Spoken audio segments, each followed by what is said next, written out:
Ever feel like you need a translator when you step into a bank or talk to a financial advisor? It's like they are speaking a completely different language sometimes. Right. That's exactly what we're diving into today with Tony Robbins' Money, Master the Game.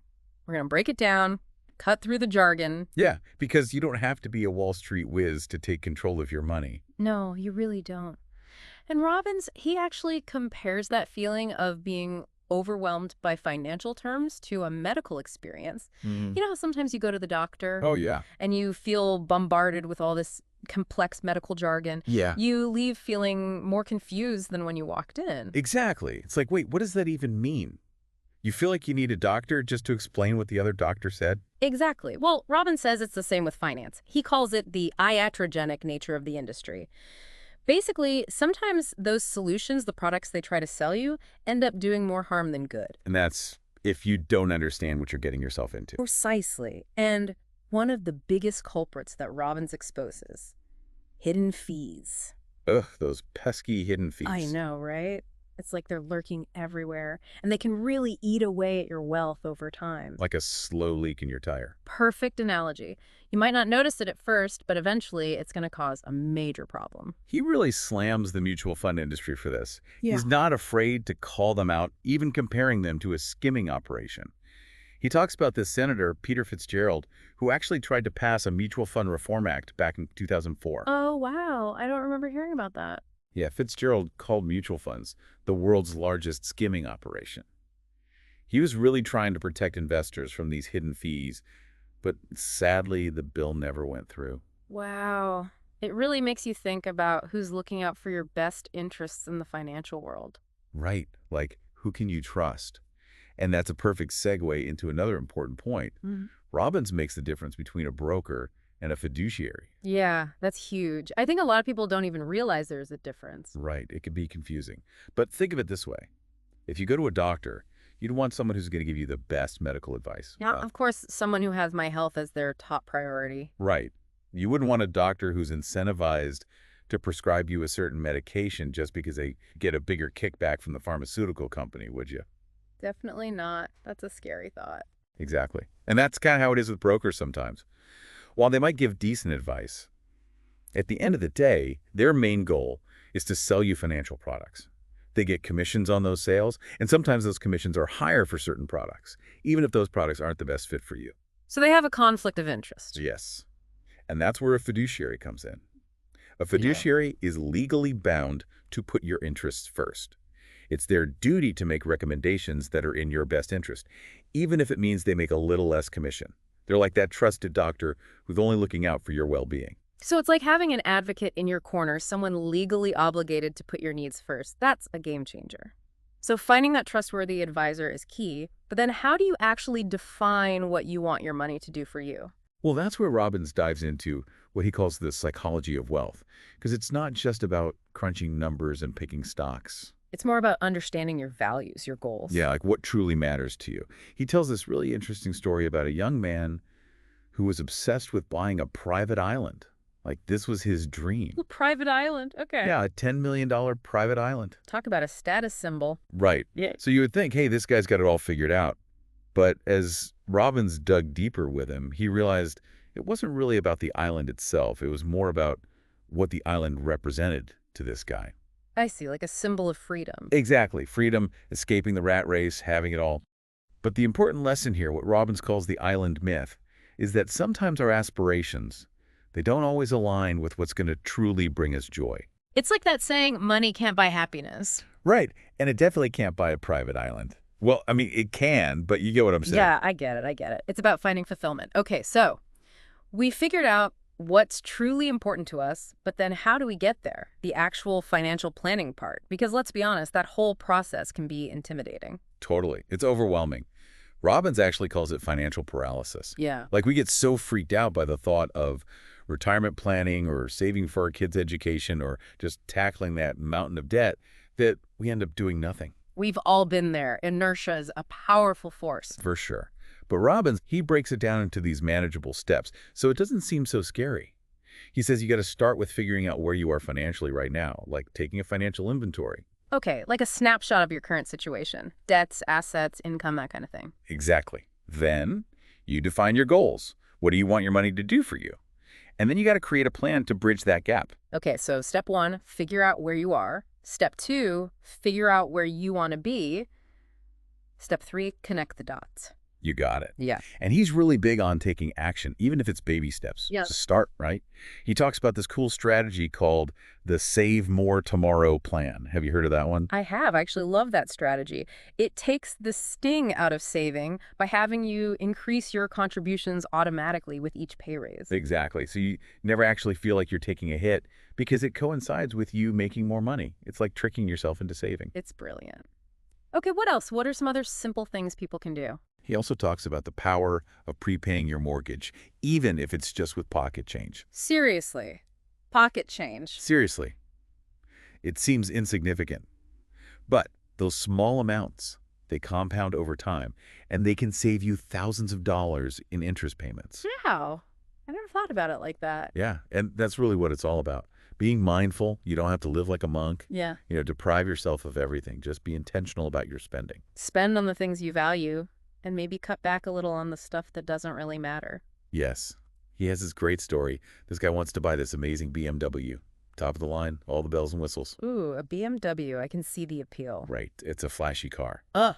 But then this guy, he does the math, and he realizes that the down payment on this BMW is basically the same amount he needs for down payment on a house with his fiancée. Oh, wow. Talk about a reality check. Right. So he ends up choosing the house, obviously, and it just highlights that sometimes experiences and relationships, they bring us more lasting happiness than material things. Absolutely. Couldn't agree more.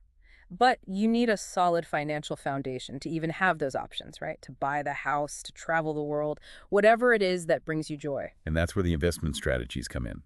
Robbins talks about everything from asset allocation to tax-efficient investing. He shares insights he's learned from some of the biggest names in finance.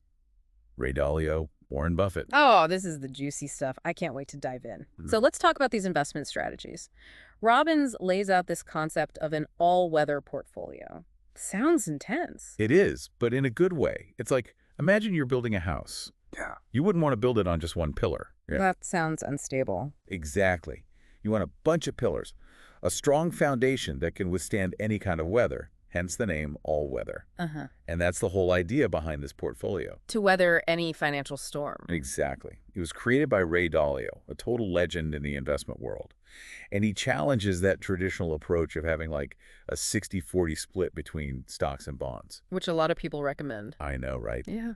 But Dalio argues that it leaves you way more vulnerable to risk than you might think. Oh, really? Yeah, he suggests diversifying your assets across a broader range of categories, like real estate, commodities, things like that. So you're not putting all your eggs in one basket. It's like that financial toolkit we were talking about earlier. You need the right tool for the right job. Okay, so we've got our all-weather portfolio. What about this whole idea of income insurance? Robbins talks about using annuities, right? Yeah, annuities are interesting. A lot of people don't really understand how they work. I'll admit they confuse me a little bit. Yeah, they can seem complicated, but the basic idea is pretty simple. It's like creating your own personal pension plan. You pay a lump sum up front or make regular contributions over time, and in return, you get a guaranteed stream of income for a set period or even for the rest of your life. So it's like having that peace of mind knowing that you've got that income coming in no matter what's happening in the stock market. Exactly. Especially as you get closer to retirement, that can be really appealing. Absolutely. Okay, so annuities, all-weather portfolio, lots to think about. But then Robbins throws out this whole other concept, tax-free compounding, through private placement life insurance. I got to be honest, I have no idea what that is. Yeah, that one's a bit more complex. It's not something you hear about every day.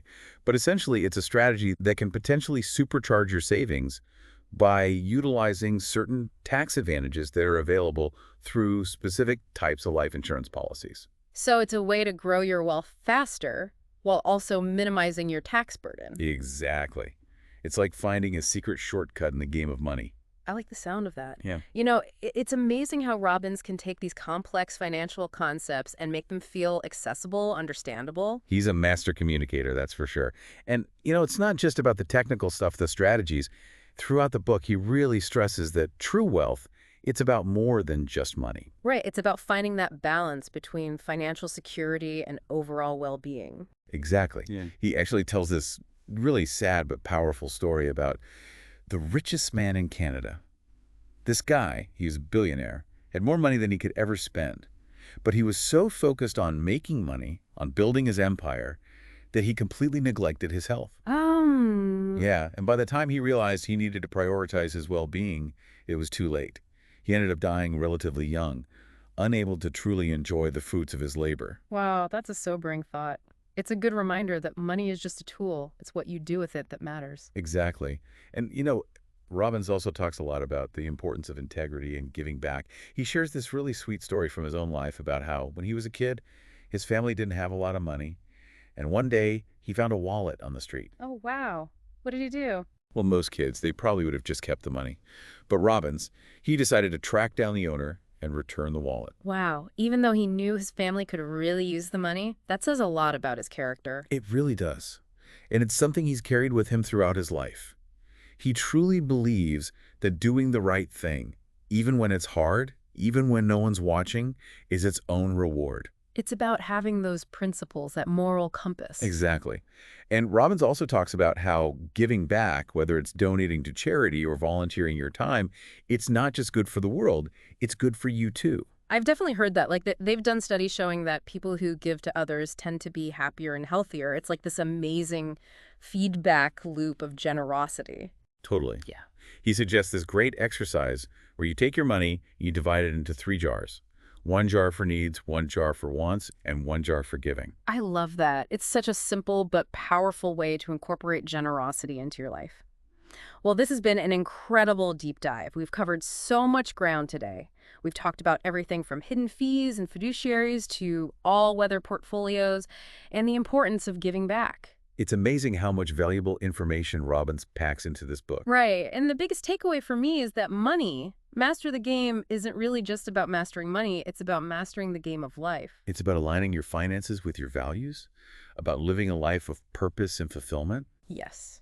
And that is something we can all strive for. So to everyone listening, if something resonated with you today, if you heard even one thing that sparked your interest, don't let it fade away. Take action. Even a small step, like scheduling that meeting with a fiduciary advisor or setting up that Save More Tomorrow plan, can make a world of difference. It's about taking control of your financial future and designing a life that brings you joy. Thanks for joining us on this deep dive. We'll see you next time.